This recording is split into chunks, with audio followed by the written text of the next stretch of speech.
After a decade of war, U.S. President Barack Obama has announced a major shift in American defense policy. The plan is to streamline the U.S. military and change the way it operates. As we look beyond the wars in Iraq and Afghanistan and the end of long-term nation building with large military footprints, we'll be able to ensure our security with smaller conventional ground forces. We'll continue to get rid of outdated Cold War era systems so that we can invest in the capabilities that we need for the future, including intelligence, surveillance, and reconnaissance, counterterrorism, countering weapons of mass destruction, and the ability to operate in environments where adversaries try to deny us access. So yes, our military will be leaner, but the world must know the United States is going to maintain our military superiority with armed forces that are agile, flexible, and ready for the full range of contingencies and threats. Joining us now from Washington is Michael Shank, the Vice President of the Institute for Economics and Peace.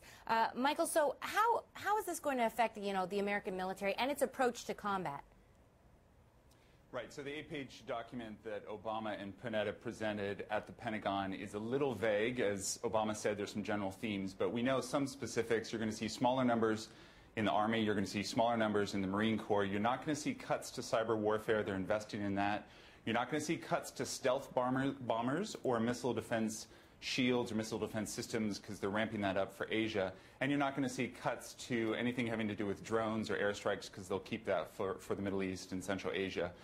But otherwise, it's kind of a general, vague overview with some specifics that we know for the road ahead. But what does it mean for the military? I mean, will these cuts weaken the military or somehow make it stronger? What do you think? I think most of the think tanks in Washington say that we could easily do $1 trillion in cuts over the next decade and still have a very strong military. It essentially means no more Iraq. So there were some comments at the Pentagon about that effect. So you're going to see fewer ground troops, fewer wars that require troop intensity. You're going to see more Libyas, more reliance on drone attacks, fewer counterinsurgency campaigns that require hundreds of thousands of military. You say no more Iraq, and this news comes on the heels of sectarian violence in Iraq. A suicide bomb attack killed a number of people as well as a number of blasts. I think over 70 people were killed, all targeting Shiites, and the U.S., as you know, combat troops, they've left. So is it only going to get worse in Iraq, especially considering that the U.S. has left there and, as you've just said, they won't be going back?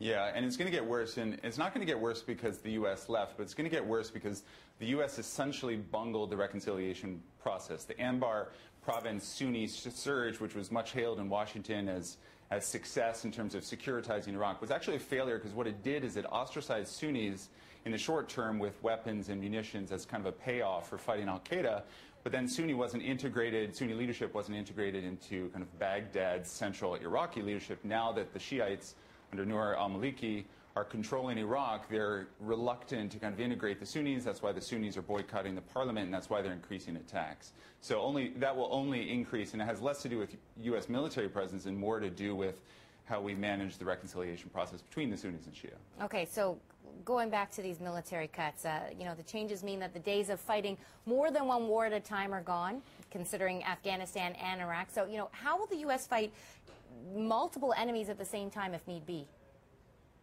Well, you're seeing that now. You're seeing the future of warfare now. We will see some cuts to kind of next-generation warfare items like the very big-ticket Joint Strike Fighter, which is already run in the hundreds of billions of dollars. But you're going to see more Libyas, you're going to see more Yemens, reliance on drone attacks. Interesting fact, in the Air Force, you're actually seeing more pilots training to be drone pilots than you're seeing pilots training to be kind of traditional human-controlled aircraft pilots.